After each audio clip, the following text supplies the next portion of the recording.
Hey, Rent Retires, it's Adam Schrader here, and today we're going to talk about how to easily track your real estate returns.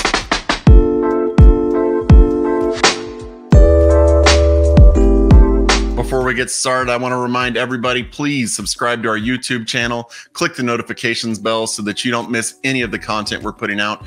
We are putting out stuff 4 or 5 days a week that will help make you a better investor. We don't want you to miss any of it. Also, if you have any topics you'd like for us to cover, or if you have any questions you would like us to answer, put them in the comments below. We will get to them either in a future YouTube video or on our podcast we're putting out twice a week.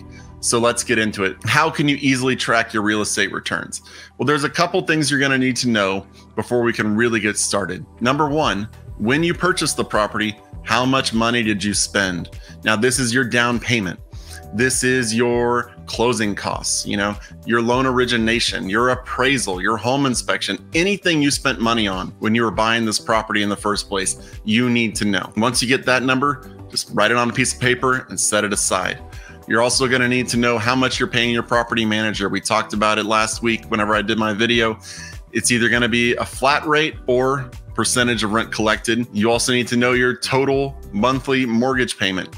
Now, this may be just your principal and interest, or if you're escrowing your taxes and insurance like a lot of people do, like I do personally, then you're going to need to know your full payment, your PI, TI, your principal, interest, taxes, and insurance. And you're going to need access to your property management portal to track the rent collected and repairs done. If you're self-managing, then you need to actually write down when you collect your rent and when you make repairs on the property. So let's get into it. Let's make this spreadsheet real quick together. What columns are you going to have in it? Real simple, real easy. You put your rent in one, you put your property management fees in another, you put your repairs in a third.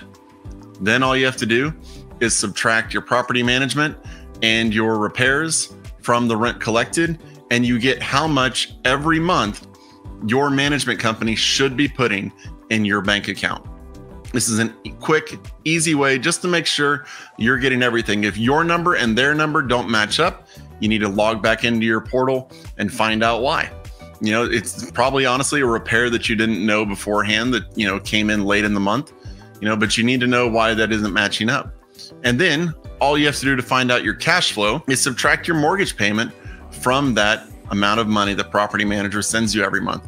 And that will give you another column that will show you your monthly cash flow. Now, I also mentioned you needed to have how much money you initially spent into the property. Why do you need that? Because we also want to calculate our cash on cash return.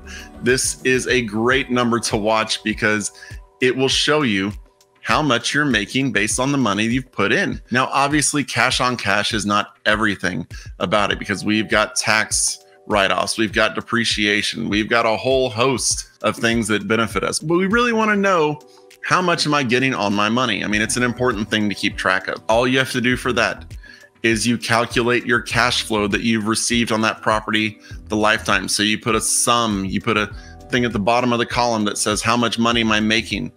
And then you just add up how much you've spent in your mortgage payments and the initial money you spent, and you put the cash flow you've had and divide it by your mortgage payments plus your initial cash invested. And that will give you your cash on cash return. So it's not exactly a monthly thing. You can look at it monthly. It's kind of cool to see it, steadily grow. But then sometimes when you have a repair, it's kind of depressing to see it drop. But you really have to keep track of your real estate returns. And you can do it I spend about 30 minutes a month per market, updating my spreadsheets, logging into the property management portal, writing down any repairs that were done, and then fixing my spreadsheet. I mean, it literally takes about 30 minutes a market, sometimes 35 if I have to send an email to the property manager saying, hey, what happened? But it's a really quick, easy process that will tell me when I have a problem property. I look at a property and suddenly I see, hey, I'm not making any cash flow, or the cash flow's crashed on this. Or look at this, I spent $7,000 each the last 2 years fixing up this property. What's going on? Why, do I need to think about selling this property and buying another? You have to know your numbers if you're going to be a successful investor. So that's all you got to do. Get a spreadsheet, put about 4 or 5 columns in it, and it will make your life so much easier. I hope this video helped you a little bit. If it did, please click the like button, leave a comment below, let us know if there's anything else you want us to cover, and until next time, have a good one.